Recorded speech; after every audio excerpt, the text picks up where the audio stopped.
Hello दोस्तों, स्वागत है आपका हमारे एजुकेशन चैनल जिसका नाम है स्मार्ट एजुकेशन।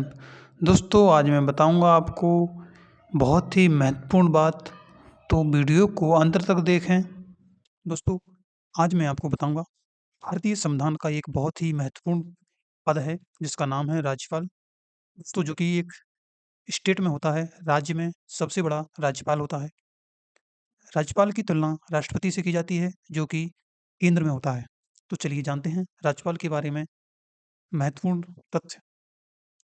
राज्यपाल अभी हमारे वर्तमान में मध्य प्रदेश के जो वर्तमान में राज्यपाल हैं उनका नाम है श्री मंगू भाई पटेल, जो कि वर्तमान में मध्य प्रदेश के राज्यपाल हैं। दोस्तों, संविधान के भाग 6 में अनुच्छेद 153 से 167 तक राज्य कार्यपालिका से संबंधित प्रावधान किया गया है। राज्य कार्यकारिणी में राज्यपाल, मुख्यमंत्री और मंत्रिपरिषद और राज्य के जो महावक्ता होते हैं, महाधिवक्ता होते हैं, वह शामिल होते हैं राज्य की कार्यकारिणी में। राज्यपाल राज्य का मुख्य कार्यकारी होता है, लेकिन सिर्फ केवल नाम मात्र के लिए प्रमुख होता है और राज्य में राष्ट्रपति के एजेंट के रूप में कार्य करता है राज्यपाल। राज्य स्तर पर राज्यपाल का पद केंद्र में राष्ट्रपति के समान होता है। आर्टिकल 158(3) में राज्यपाल को प्रति माह 3.5 लाख का वेतन मिलने का प्रावधान किया गया है और जो राज्यपाल के लिए जो वेतन मिलता है वह भारत के समेकित कोष से दिया जाता है। अब जानते हैं कि संविधान राज्यपाल के पद के लिए क्या शर्तें निर्धारित करता है।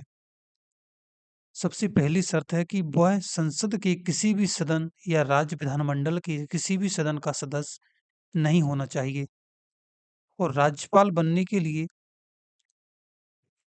उसे किसी भी लाभ के पद पर नहीं होना चाहिए। वह अपने आधिकारिक आवास का उपयोग अन्य उद्देश्यों के लिए कर सकते हैं, लेकिन इसके लिए किराया नहीं लेना चाहिए या फिर ले सकते हैं। राज्यपाल अपने आधिकारिक जो आवास होता है उसका उपयोग किसी अन्य उद्देश्य के लिए कर सकते हैं, लेकिन उसका वह किराया नहीं लेंगे। यदि किसी व्यक्ति को अन्य राज्यों के कार्यवाहक राज्यपाल के रूप में नियुक्त किया जाता है, तो वह दोनों राज्यों के राज्यपाल का वेतन पाने का हकदार होता है। यदि राष्ट्रपति चाहें तो भारत के राष्ट्रपति जो तय कर देंगे, वह राज्यपाल को मानना पड़ेगा। अब जानते हैं राज्यपाल पद पर नियुक्ति हेतु योग्यता। दोस्तों, राज्यपाल के पद हेतु नियुक्ति के लिए जो योग्यताएं हैं वह आर्टिकल 157 और 158 में उल्लेखित हैं। सबसे पहली योग्यता है कि नागरिकता। दोस्तों, राज्यपाल के बनने के लिए उम्मीदवार को भारत का नागरिक होना चाहिए और उम्मीदवार को जो आयु सीमा होती है वह कम से कम 35 वर्ष पूर्ण करनी चाहिए। राज्यपाल किसी भी लाभ के पद पर नहीं रह सकता है। सरकारी नौकरी, संसद या राज्य विधानसभा का सदस्य नहीं हो सकता है। राज्यपाल का कार्यकाल 5 वर्ष का होता है, लेकिन वह राष्ट्रपति के प्रसाद पर्यंत पद पर बने रह सकते हैं। राज्यपाल का वेतन भत्ते सरकार द्वारा निर्धारित किए जाते हैं। राज्यपाल के दौरान कार्यकाल के दौरान राज्य की विधानसभा या संसद में कोई अन्य पद धारण करने की अनुमति नहीं होती है। राज्यपाल की शक्तियों के बारे में जान लेते हैं। राज्यपाल राज्यपाल के पास कार्यकारी, विधायी या वित्तीय और न्यायिक शक्तियां होंगी, लेकिन उनके पास राजनयिक, सैन्य या आपातकालीन शक्तियां नहीं होती हैं, जो केवल भारत के राष्ट्रपति के पास होती हैं। राज्य की शक्तियां कार्यों को निम्नलिखित शीर्षकों के अंतर्गत वर्गीकृत किया जा सकता है। आपको वन बाय वन करके मैं समझाता हूँ। पहला है कार्यकारी शक्तियां।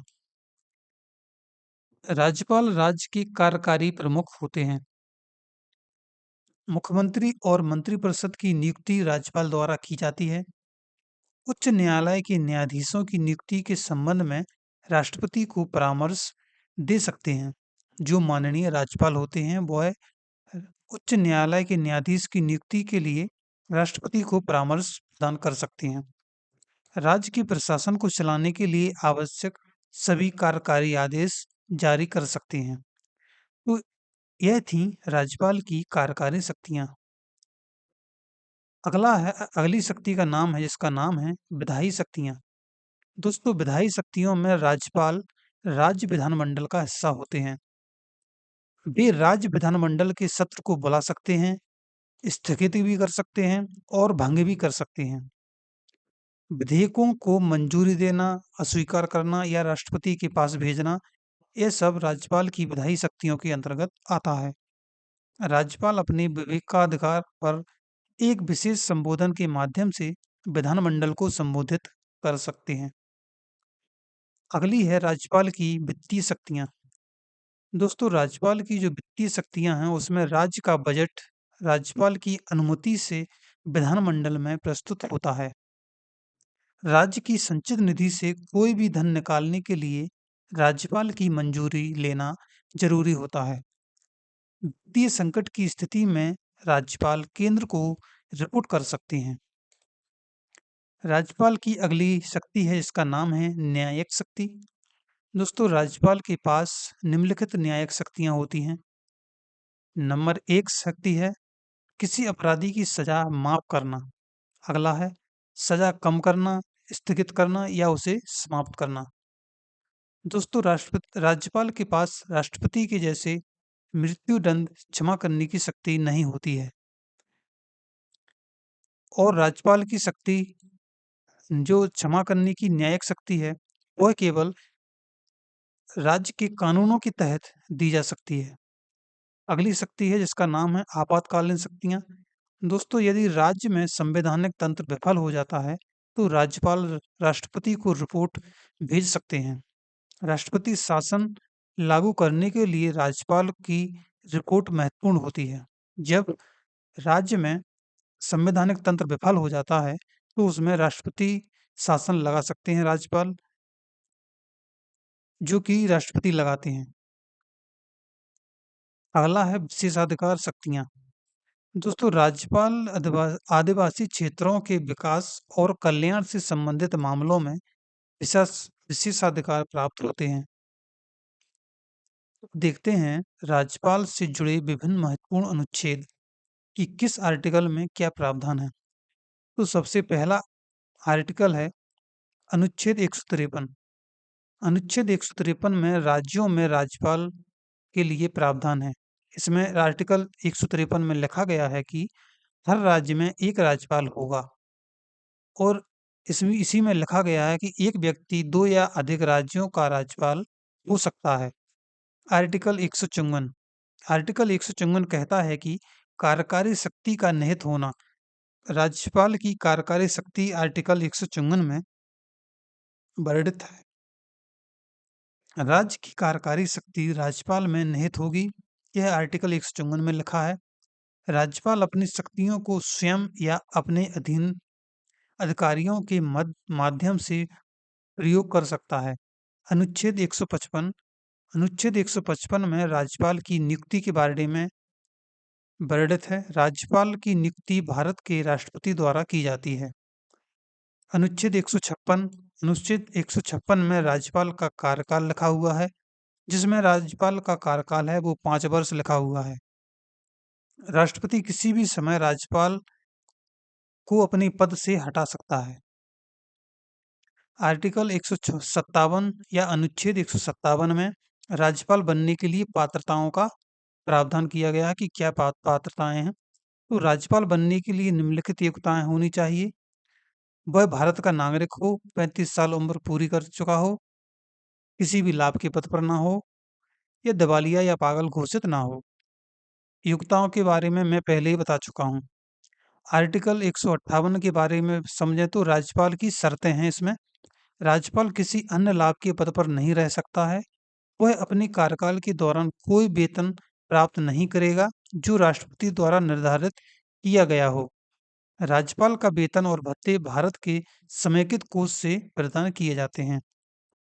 अनुच्छेद 159 में लिखा है शपथ ग्रहण। राज्यपाल पद ग्रहण करने से पहले उच्च न्यायालय के मुख्य न्यायाधीश के समक्ष शपथ लेता है। इसका प्रावधान आर्टिकल 159 में लिखा हुआ है। अगला है अनुच्छेद 160। अनुच्छेद 160 में लिखा है कि कुछ आकस्मिकताओं में राज्यपाल के कार्यों के निर्वहन के लिए प्रावधान है। आर्टिकल 161। आर्टिकल 161 में क्षमादान की शक्ति है। राज्यपाल के पास राज्य के कानूनों के तहत दोषियों को क्षमादान, दंड को निलंबित करने या दंड को कम करने की शक्ति है। अनुच्छेद 162। अनुच्छेद 162 में राज्य की कार्यकारी शक्ति की सीमा के लिए प्रावधान किया गया है। अनुच्छेद 163। अनुच्छेद 163 में लिखा है राज्यपाल की सहायता और परामर्श। राज्यपाल मुख्यमंत्री और मंत्रिपरिषद की सलाह से अपने कार्यों का निष्पादन करेगा। आर्टिकल 164। आर्टिकल 164 में मंत्रियों की नियुक्ति के बारे में प्रावधान किया गया है कि मंत्रियों की नियुक्ति, कार्यकाल, वेतन जैसे अन्य प्रावधानों के लिए आर्टिकल 164 में प्रावधान किया गया है। अनुच्छेद 165। अनुच्छेद 165 में राज्य के महावक्ता के लिए प्रावधान किया गया है। अनुच्छेद 166 किसी राज्य की सरकार के कामकाज के संचालन के लिए इसमें प्रावधान किया है। आर्टिकल 167 राज्यपाल को सूचना प्रस्तुत करने आदि के संबंध में मुख्यमंत्री के कर्तव्यों के लिए क्या प्रावधान है इसमें किया गया है। अनुच्छेद 174 विधानसभा का सत्र बुलाना और भंग करना। अनुच्छेद 175 राज्यपाल को सदन या राज्य विधानमंडल के सदन को संबोधित करना और संदेश भेजने का अधिकार है। आर्टिकल 176 इसमें राज्यपाल के विशेष अभिभाषण हेतु प्रावधान है। अनुच्छेद 200। अनुच्छेद 200 में विधेयकों का निर्णय है। राज्यपाल राज्य विधानमंडल द्वारा पारित विधेयकों को अपनी सहमति दे सकता है, अस्वीकार कर सकता है या राष्ट्रपति के पास भेज सकता है। अनुच्छेद 201। अनुच्छेद 201 में राष्ट्रपति के विचारार्थ राज्यपाल द्वारा आरक्षित विधेयकों के लिए है। अनुच्छेद 213 इसमें अध्यादेश जारी कर सकता है। अध्यादेश जारी करने की शक्ति होती है। राज्यपाल विधानसभा के सत्र न होने पर अध्यादेश जारी कर सकता है। यह आर्टिकल 213 में लिखा है। अनुच्छेद 217 उच्च न्यायालयों के न्यायाधीशों की नियुक्ति के मामले में राष्ट्रपति द्वारा राज्यपाल से परामर्श किए जाने का प्रावधान 217 में है। अगला है अनुच्छेद 233 राज्यपाल द्वारा जिला न्यायाधीशों की नियुक्ति के लिए प्रावधान किया गया है 233 में। अनुच्छेद 234 इसमें राज्यपाल द्वारा राज्य की न्यायिक सेवा में व्यक्तियों की नियुक्ति के लिए प्रावधान किया गया है जिला न्यायाधीशों के अलावा। दोस्तों जिला न्यायाधीशों के अलावा जिनकी नियुक्ति करेंगे वो आर्टिकल 234 में लिखा है और जिला न्यायाधीशों की नियुक्ति के लिए जो प्रावधान है वो आर्टिकल 233 में है। अनुच्छेद 356 इसमें राष्ट्रपति शासन का प्रावधान है। यदि राज्य में संवैधानिक संकट उत्पन्न हो तो राज्यपाल राष्ट्रपति को रिपोर्ट भेजता है जिसके आधार पर राष्ट्रपति शासन लागू किया जा सकता है। दोस्तों यह थे आज राज्यपाल से संबंधित जो महत्वपूर्ण जानकारी। यदि आपको वीडियो अच्छा लगा हो तो चैनल को सब्सक्राइब करें और दोस्तों के साथ शेयर करें और कमेंट में लिखकर बताएं कि वीडियो कैसा लगा है। आपका बहुत बहुत धन्यवाद।